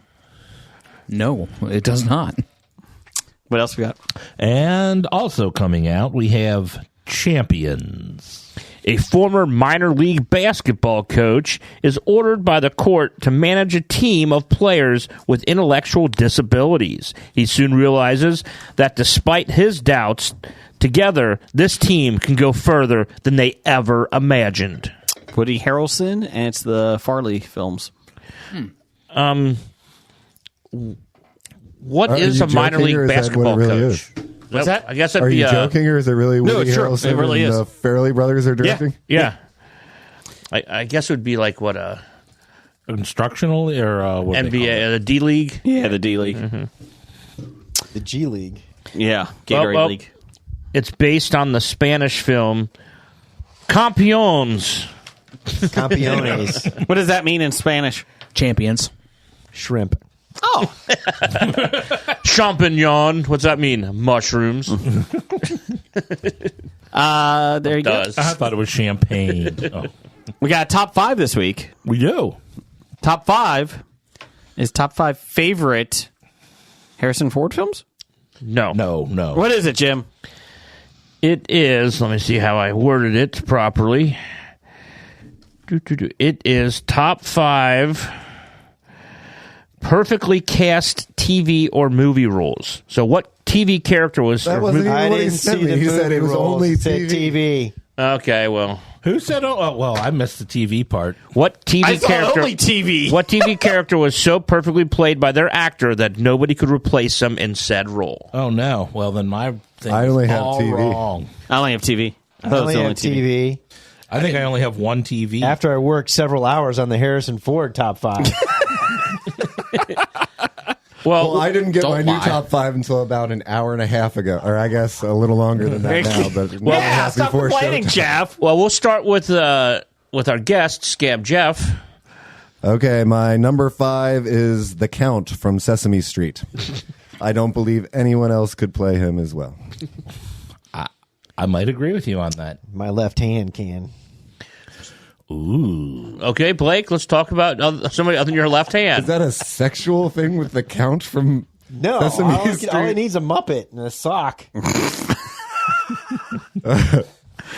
Wait, that didn't come out right either. And I feel that made it worse. Right? Oh, man. Which Muppet are you most attracted to? Miss Piggy, of course. Oh, Not Janice? oh, Janice is the one. Wait, yeah, hold on. Let me change my answer. Nope, too late. Change your Okay. Other than Janice, what's your number 5, Blake? All right, so yeah, TV. I only did the TV. I only did That's what I TV. saw. That's what fine. I read. That's fine. I'll just have to. I've got two TV on my list, so I'll have to make And I- five or 3 more. And I have to be emotionally attached to the show because Okay. or else, you can replace anybody if you're not emotionally Yep. attached. So I started off, and then also I realized I got a lot of recency bias. So Moya Rose from Schitt's Creek, Catherine O'Hara. I Ah. loved her character in Schitt's Creek. She was pretty good. Unique. Her accent, Brian? Brian? yeah. Unimitable. That's the word I was looking for. I could do it. Jason. Unimitable. Can you say that? And Yes, he can do it. He can't even say the word. I'll see. I'll start with With your my number number 5, and I will say Bryan Cranston as Walter White. Ooh, good one. Because that's where his thumb stopped the scrolling. number 5 for you. Number 5, I'm going to pick Jason's favorite actress. I'm going to go Jennifer Aniston as Rachel Green. Yeah, I don't. They made like haircuts and stuff after her. Yeah. You know, the Rachel cut? Yeah, that's great. The only thing probably closest to that would be Reese Witherspoon. Anyways, moving on. It's because they were sisters. Hey, there you go. Not just a hat rack. Wow. My top 5 was based on, like, if you took them out, either the show suffered when they did leave the show, or you just can't, you just couldn't picture anyone that they tried to substitute in. It was just horrible. Would have been horrible. Number 5 for me, I hobied it. The whole cast of Seinfeld. Just top to bottom, every one of those guys played a perfect part. Hold on, there was an episode. The where Bizarro they- Jerry, the Bizarro, which was hilarious, cast. but it still wasn't as So good. you mean the whole cast? The whole Yeah. cast. Like even the people they recast? yes, like the dad. Both dads? Yep. 'Cause Those guys were awful. I meant the main cast. Sorry, Oh. those top 4. I'm sorry, Jim. Because I do have somebody from Seinfeld on my list as an honorable mention. Okay. Wayne Knight. Oh, he's Because he's always Newman. Yep. Newman. Yeah, as Jim was saying that when I was making my original list, it was something. It's somebody who, when you see, That's who you think. that's who you think of that character that they portrayed. Everything else they do, you still think of that character. I agree. I can see that. Good. But I'll go number 5. I'll say Nick Offerman. He's my number 4. Ron Swanson. Yeah, Ron He was Swanson. in my honorable mentions. Number 4 for you. Number 4 for me is Nathan Fillion. Ah, you bastard. Okay. Okay. What, as the Hammer? No, not as the Hammer. As the rookie. Not as the rookie. As Firefly? Castle? Oh, he was in Buffy, wasn't he? He was in Buffy. That Castle. isn't where I'm Castle. picking. Castle? It's definitely Firefly. Oh. Malcolm That's Reynolds in that's Firefly. half of my number 1. Put it on the board. Well, also that and from Two Guys, a Girl, and a Pizza Good call. Place. Ryan Reynolds? Well, Ryan Reynolds was going to be on my list, but it was more of a movie, so now I got to take him off. Deadpool? Yes. Put it in Wrexham. I mean, it wasn't Green Lantern? Not Deadpool. Deadpool from the original. All Deadpool.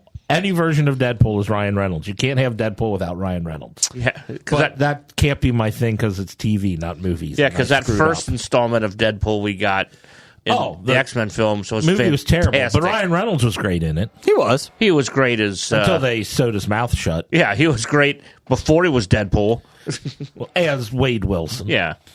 Number 4 for me was Nick Offerman as Ron Swanson. Number 4 for me, I will go with Brian Baumgartner. Kevin from The Office. Kevin Malone. Oh, that's a good one. He's always going to be Kevin. Brian? Number 4 for me, this is going to be a Hobie, only because it's the entire cast. It's Always Sunny in Philadelphia. Oh, that's a good one. I just Now, is this the entire cast? Like everybody the from main every cast. single episode? the 5 main Oh, characters. okay. I just can't imagine anybody else being Yeah. anywhere Can't- close to pulling that show off the way that they do. I got my toe knife over there. Yeah, Frank Reynolds was on my list. Yeah. Blake, number 4. See, number 4 kind of did it together. Mostly because Diego Luna and Andor. I mean, Cassian Andor. Yeah. You really can't do that without him. Correct. You can, since he was in Rogue One, you kind of got to stick with him. Mm-hmm. But then I also hoped it because I also like Luthen, and Stellan Skarsgård does a very good job as Luthen as well. Yes. It's a good cast. Despite Izzy saying it's not. Yeah. Number 4 for you? Jason's waving his fist at you, Izzy. I went with Alf from Alf. I could not see Alf with anybody other than Alf. Yeah, if you saw him in another show, you'd think, oh, that's the guy who played Alf. Is that your number 1 Muppet? That was number 1 is Lucille Ball from I Love Lucy. Ooh. My Number 3. My number 3 is Animal from the Muppets. If he were somewhere else, Give me an impression of Animal. See, he wouldn't be able to play Animal. That was terrible. Exactly. Jim, give me an animal. Is number 2 going to be the Swedish Chef? Yeah, I know. We have a couple of Muppets there. Sandy Duncan from the Sandy Show or whatever that was. Sandy's family. No, Valerie Harper. Oh, Valerie Harper. That's right. Sandy was a replacement. Number 3 for you, Yeah, Blake. she replaced. Gosh. Blake, number 3. Alan Alda is Hawkeye Pierce on. That is a good one. Good That is a pick. good one. Didn't think of it. Nice pick. Number 3 for you, Brian. Number 3 for me, James Gandolfini. He was Tony Soprano. Yep. honorable mention for me. Number 3 for you, Jim. If he was a Muppet, he would have been higher. Number 3. Number 3 for me, Bob Denver. Gilligan. I'll erase that from my list. Wait. Is Or- Gilligan? Yeah, it says Gilligan. You can keep it on my list. you can keep it on your list. You can keep him on for Dobie Gillis. Gilby, what's his name? Dobie Gillis. Yeah, the many Gillis. loves of Dobie Gillis. Dobie Gillis. Number 3 for me is John Ratzenberger from Cliff Clavin in Cheers. Good one. Love some Cliff Clavin. I thought about which one from Cheers that I want to put on there. It's either him or Norm. Yeah, it's Both of them. Put them together. George went to I Hobied went. it. You can Okay. Hobie it. Yeah. Well, my number 3 is Bob Denver as Maynard G. Krebs from the many loves of Dobie Gillis. The original Shaggy. Yeah. That's who Shaggy's based off of. Yep. Number 2. Number 2 for me is Gwendolyn Christie from Game of Thrones as Brienne of Tarth. Okay. They couldn't have found somebody to play that role better than she did. Number 2 for me is Steve Carell from Michael Scott from The Office. Why? Because even when they did replace him with other characters, it was horrible. And he just, every time I see him, It jumped the shark when they replaced him. yeah. No, it really went downhill after they killed off D'Angelo Vickers. Did they kill him off, or was he just paralyzed in a coma, I think, when he tried to slam the ball? He went into a coma, and that's the last we heard of him. Oh, okay. I think they killed him really off. went downhill when Jim Carrey went back to the Finger Lakes. I get this time off. I plan to go to the Finger Lakes. I got to get back to the Finger Lakes. My family's waiting for me. Number 2. Number 2, I hobied this one. It'll be Timothy Oliphant and Walton Goggins, both from Justified. The way those two played off each other was absolutely perfect in that show. I agree. Number 2 for me will be Michael C. Hall as Dexter. Oh. That was another one Good of one. my honorable mentions. If only he was a Muppet. And I did, and he was in the 6 Feet Under? Yeah, 6 Feet Under. But I was still that's Dexter. Yep. Blake, your number 2? So my number 2 is I was on the same wavelength as Jeff, except I went with Peter Dinklage's Tyrion Lannister in Game of Thrones. He's not a Muppet. I was about to make a size joke, but that's okay. No, seriously. Oh, the other Jeff. The main character. Yeah. So a main character of an unusual stature, right? In order to pull that off, you had to have a really good actor, and Peter Dinklage was that actor.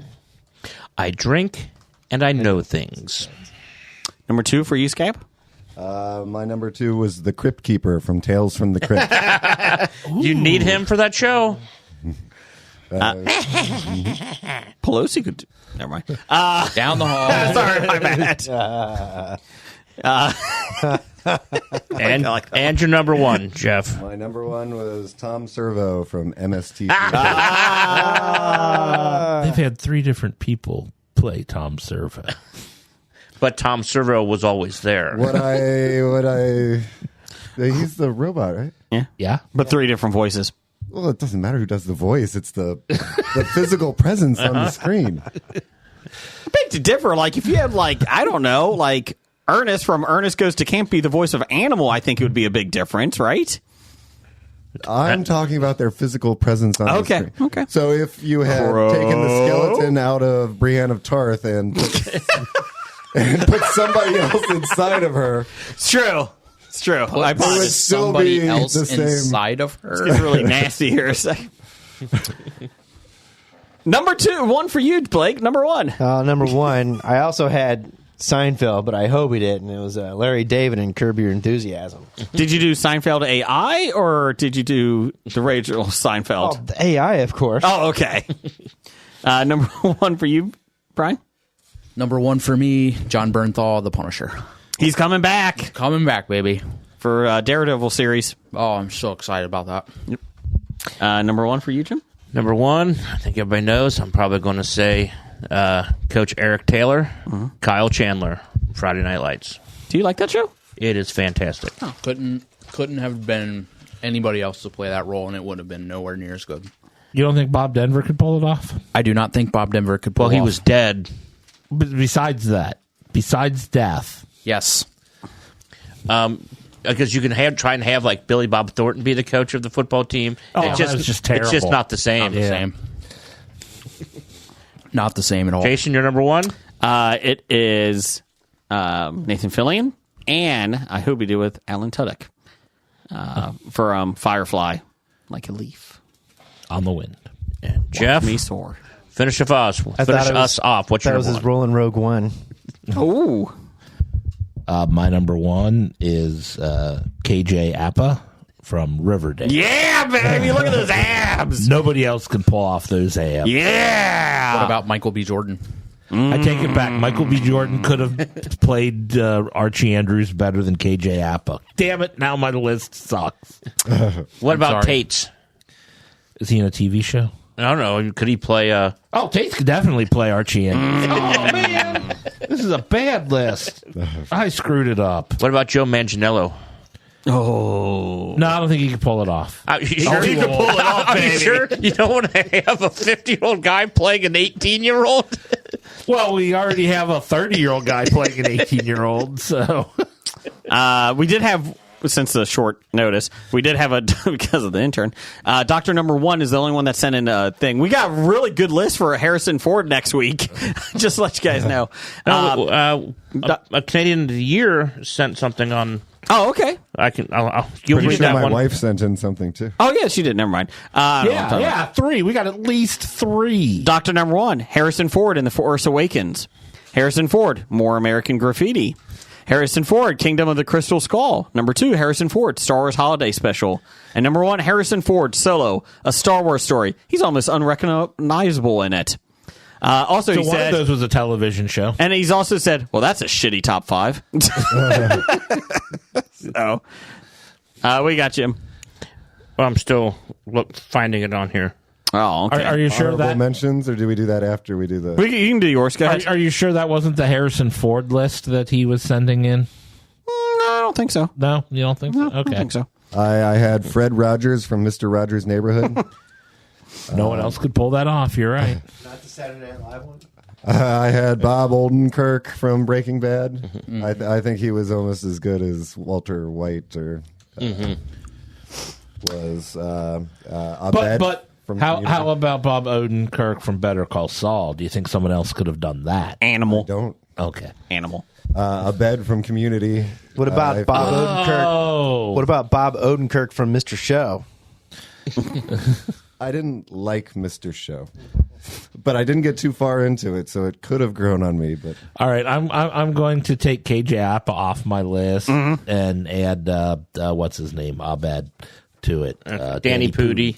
Who did Thanks, you, Jeff. I'm adding that to Canadian of the Year, Brian Ow. What He said Charlie Cox is Daredevil. Yeah, that's a good one. I had a couple honorable mentions. Hold on, we got. I had the Vincent D'Onofrio as Kingpin was another one of mine. Michael Clark Duncan was better.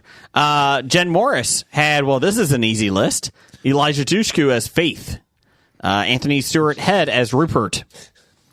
Allison Hannigan as Willow. Really? I thought Warwick Davis did a better job. James Marsters as William Spike Pratt. And Sarah Michelle Gellar as Buffy. All from Buffy the Vampire Yes. Slayer. You know, if her list included Muppets, I would have thought that would have been the most. I awesome. agree. I agree. Well, mine had a vampire on it. I had Martin Sheen Oh, as right. President Jed Bartlett from West Wing. Yep. I had Ryan Hurst as Opie from That's a Sons good of one. Anarchy, and I had Barbara Eden as Jeannie. Brian, anything? Do. Real quick. Let me see if I can find it. I had it wrote down somewhere. Okay. Come back to me. Okay. Well, I had Cassandra Peterson as Elvira, Mistress of the Dark. Okay. That was our top 5 this week. Scab, thanks for visiting this week. We appreciate it. Do you have anything that you want to Plug? Plug? Your Oscars party on Sunday? I do have an Oscars party on Sunday, but Where can we find you on Twitter? At Miami Town Jeff. That's where we can get you. Okay. What books do you have on Amazon? I've got Cincinnati Haunted Handbook, Nashville Haunted Handbook, Chicago. Twin Cities, Chicago Haunted Handbook, Zombies: The True Story of the Titanic Disaster. Floppy nominee book. Okay. Thanks for coming out, and you'll be back next week. We'll see what your ratings are. And if you have anything new to plug then, too. Yes. Bad idea of the week. Number 18. Taking pictures of Bruce Willis with dementia. Please stop. Dementia. Dementia. Not dementia. I think you can pronounce it dementia. Yeah. I think it should be taking pictures of anybody with dementia. How about that? That would work, too. That works, too. And asking, why do they look confused? I just want to punch them in the throat who takes that picture. Let's see here. But I'm not allowed to say that on Twitter or Facebook because then I'll get suspended. Down the hall. Thanks for showing up. Brian, you got anything real quick? Ian McShane from Deadwood. Okay. Al Swearingen. There you go. I thought he would have been on your list. We did get to ask where your dad jokes were. Next next they're week. right here. Well, we've got one ready to go. Hurry up, go. Go. What? No, I'm Go. I'm getting it. And go. Wait, we need to try this candy that we got from Sweetwater.com. We bought our mixer from Sweetwater.com, and they sent us a bag of candy with it. Maybe they Because they listened. appreciate our business. Or they listened. Oh, here, you can have a dad joke there. It's a Laffy Taffy. Ooh, jackpot. Jason, you get this. Ew. Is that a warhead? It's a mint thing. Key lime. Mint. Oh, that sounds cool. Hard candy. Jeff, you get the Fireball. Well, I don't dislike fireballs. That's a big one. What do you got, Jim? Brian, you got a joke? Jeff, do you want the Starlight Mint or the Tootsie Roll? Whichever you won't care if I don't eat. Okay, Blake, which one do you want? I want to see that Tootsie Roll. Yeah. Give me Then the I'll take Tootsie the Roll. Starlight Mint. Brian, what's your joke? Hey, Jeff. Yes, Brian. What did Spartacus say when the lion ate his wife? I don't know, Brian. What did Spartacus say when the lion ate his wife? Nothing. He was gladiator. I threw the rim shot in. I know you Yes, couldn't I can't hear hear it, but but it's there. This is a delicious Starlight Mint. Ooh, let me try this sour apple Laffy Taffy. I've never had the sour apple. Oh, it's the best. I just get a stupid fireball. Roger says goodbye. We don't have titles for the show? Yeah. Oh, time What for the show. about Go. Titleys for the show. I have Jesus, an adapted screenplay. Just a Hole in a Spigot. Pirates of Babylon 5. So I had. It Depends on Your Family. You're spelled U-R. I think we can criticize the Soviets.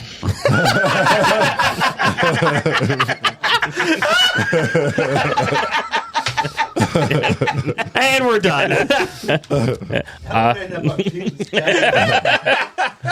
I saw a flashing button. That was a different red. Shut up, Jason. Fax machine, you're fired. My God, man. All you need is a Muppet and a sock. And I thought Warwick Davis was a better Willow. I have the Susan Lucci of Hobie. Sonny Doug. 482 times. 482 times. Episode 482. 482 times. And I was not prepared for this. I also had I was not prepared for this. I had the Whores of War. I think Blake was talking about that. The whores? The whores. Okay. When the whores come to town. Sunny D is Doug's new nickname. Although Sunny Doug was better. Pumpkin Chunks. I have pumpkin chunks. Literary criticism. Throat punch. And the skeleton of Brienne Tarth. I have we don't have to say allegedly. I have then you're allowed to lie.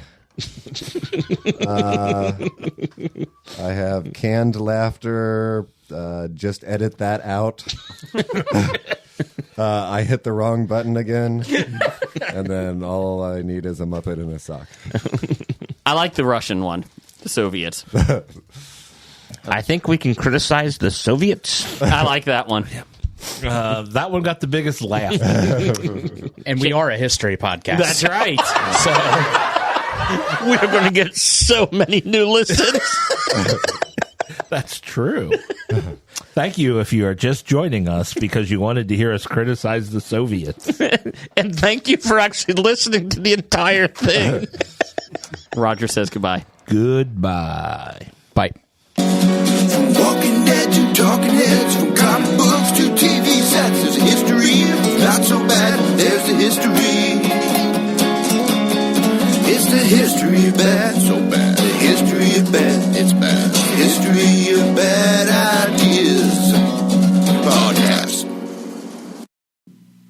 You are listening to a Hobie.